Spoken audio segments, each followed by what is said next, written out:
did the zombie's best friend say to him before his big show? What? Knock him dead. Hey YouTube, how you doing? Beth here, aka Be the Airplane, and today we're going to go over the process of filming the video for my cover of It's Terror Time Again by Skycycle.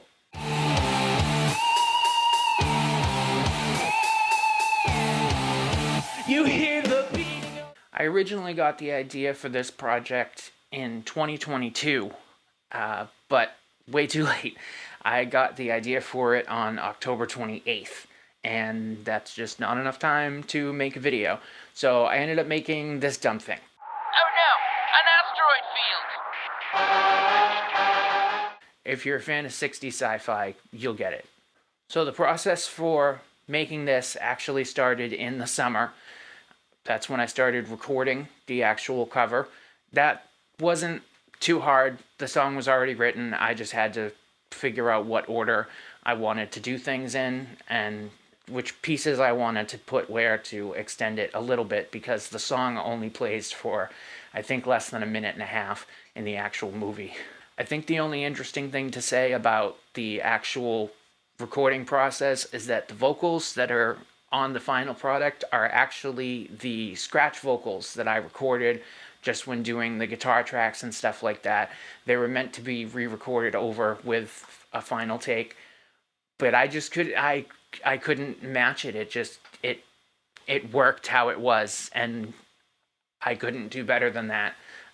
Weird, I wasn't even like warmed up or anything that day. Like, I remember my throat hurting from doing that, because that's not how you're supposed to record vocals. It just ended up working out that way.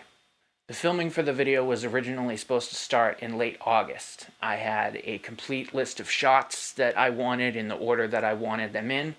And due to two circumstances, the medical complications, which I spoke about in my previous video, and the fact that the person who was supposed to help me with it, that ended up falling through, I found myself in mid-September having to completely redo my idea of what this video was going to be so I could feasibly shoot it by myself. I could no longer have certain chase footage because I wouldn't have anyone to follow me or anything like that.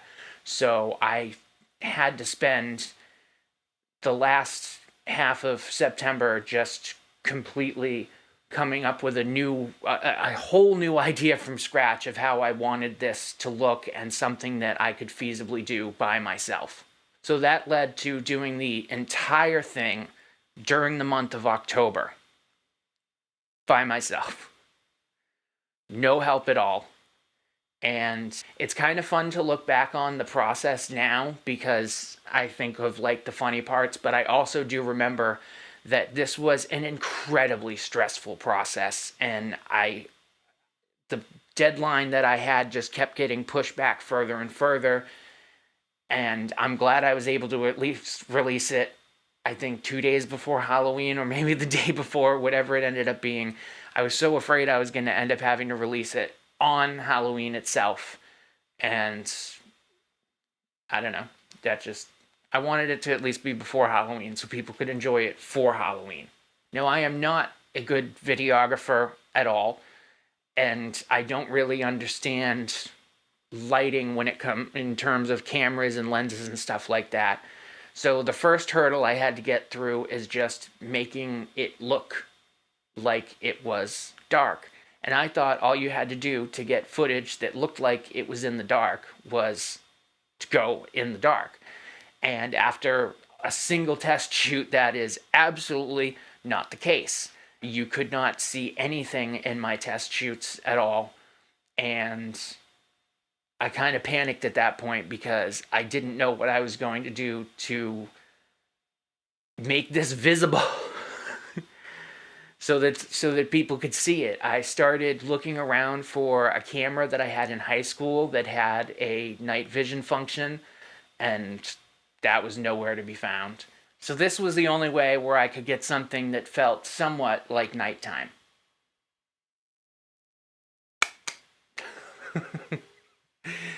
This is a blue lens from a spotlight to a disco ball.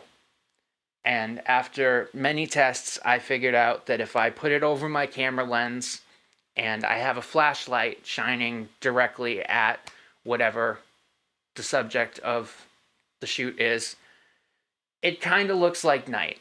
It looks a bit more like twilight, but it was something I could live with. The only way for me to make it look like it was actually somewhat convincingly nighttime was to shoot at either dusk or dawn. And at Maine, around October, dusk is around 7:30 and dawn is around 6:30. Don't look that up and quote me on it. But what that meant was I really only had about 2 30-minute chunks per day to shoot. And that was very difficult to work with. So pretty much the whole of October was spent sleeping through as much of the day as I could, waking up a few hours before dusk, picking the things off my shot list that I thought I could get done that day, and then filming what I could, going back to sleep, waking up a few hours before dawn, and doing the same thing, picking things that I could shoot.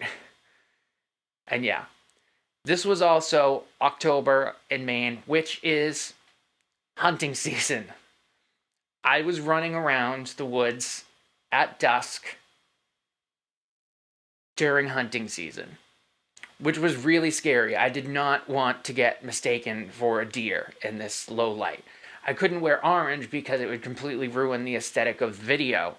So I just had to really hope that I wasn't going to run into anybody.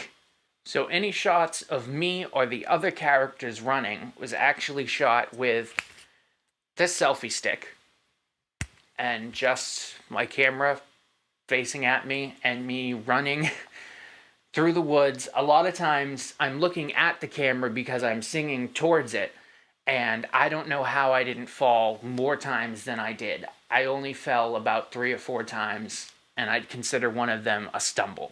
Any still camera clips were shot like this. Alright, I guess for the behind the scenes stuff, I'll show our very high-tech filming setup here. The very old tripod I've had since I was a kid, pretty much. And I have a selfie stick mounted to it. My phone clips in right there. And then on that, I have screwed another, I don't know if you call these selfie sticks. They mount to a desk or something, and then you're supposed to mount your phone in there. But instead, we mount a flashlight. That's what's been providing the light for the entire film process. I just adjust this point where I need it to, and that's it. That's why the video looks the way it does. In addition to filming everything by myself, I also had to make the costumes by myself. I don't know how much you can actually call them costumes, because the zombies are just in old clothes of mine that don't fit anymore that I just took a knife to. I had to do the makeup for the zombies, but I didn't have really anything. I had one makeup kit left over from a different video of mine from 2 years ago, and yeah, just like a grease face paint kit. Under the blue lens, it managed to look okay, but it really just looked like someone ordered a Kyoshi Warrior off Temu.com. These masks are made out of tinfoil, masking tape, and paper mache, covered in a lot of Mod Podge, and then painted. And there's really no inspiration behind these. I just wanted some crappy masks that you might think of when you think of like a bad B-movie horror film with some crappy voodoo people in it. That's the best I got. This is the spear for the voodoo people. There's just one for both of them. I didn't need to because there's only one of me. And I really did make this. I went out into the woods for a while. There was a lot of location scouting done before I started filming, and on one of those trips I was also looking for the best stick I could find, and it ended up being this one. And I did sit in my driveway for an entire afternoon with a knife, cutting that down, and it was not easy. It was a little silly because it was so difficult to me with a modern steel blade, like sharpened as much as it could be, and I was having such a difficult time with it. And there are people that make these with sharp rocks. So, respect to the people that have to make these with just sharp rocks. This skull is just a Halloween decoration from the dollar store. It's styrofoam. I painted it. I knew I wanted there to be some sort of ritual scene for the voodoo people as I'm stumbling upon them. And this is what I came up with. They both reach for a skull and pick it up. And it's scary. I also made this for the video. You can see this hanging on a tree in the second verse. This is the poster that blows off the telephone pole in the beginning of Lost Boys, which is my favorite movie of all time. My first Halloween video back in 2021 was actually a cover of the opening song from that movie, which is a cover of People Are Strange, done by Echo and the Bunnymen, originally by The Doors. And the only thing that makes it a cover of Echo and the Bunnymen instead of a cover of The Doors is in Echo and the Bunnymen's version, there is a single F sharp in the descending guitar line that opens the song. I did end up forgetting this on a tree and had to go walk the quarter mile back to go get it. I just realized that I left the Lost Boys missing poster on the tree at the last filming location. So I'm on my way back to get it because I just don't want anyone who hasn't seen the movie to think that there's actually people missing around here, because that movie came out a long time ago, so I don't think the kids that live on my street know that movie. They should. They really should. I love how I'm supposed to pretend that I'm scared out here when I genuinely do get scared here when the sun sets, like when I'm walking back home and stuff. Another thing is I had to walk to all these locations. Some of these are like a quarter mile into the woods from my house.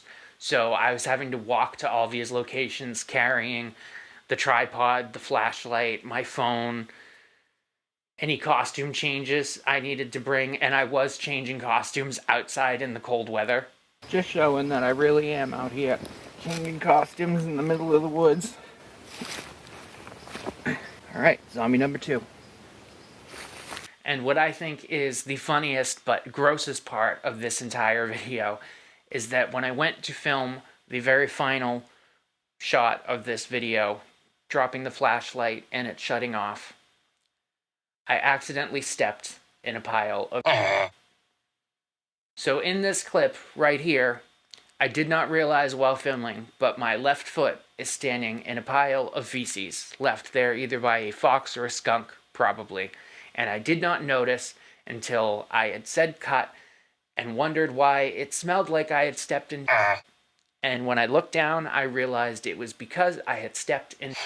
So after that clip, I cleaned myself off, walked back to my house, and that is it on filming. I'm done. And I can't wait to get out of the woods. I stayed up straight for the next few days to edit the video. It was not an easy process because I'm not good at any of this. In fact, the composite shots of like the voodoo people chasing after me, I have never done that before. I've never done any sort of rotoscoping like that before, which is why it looks terrible, but it was good enough for... It was good enough for me, and I think the awfulness adds a sort of charm to it, I hope, of just that this was all done by one person who just really enjoys making music and making music videos and having a laugh while doing it. So thank you if you watched the video. Thank you for watching this video. Subscribe if you'd like to see more. This is Be the Airplane signing off. Godspeed. Pretty sure it's just my imagination. The fuck was that? Oh, I can't do that, can I?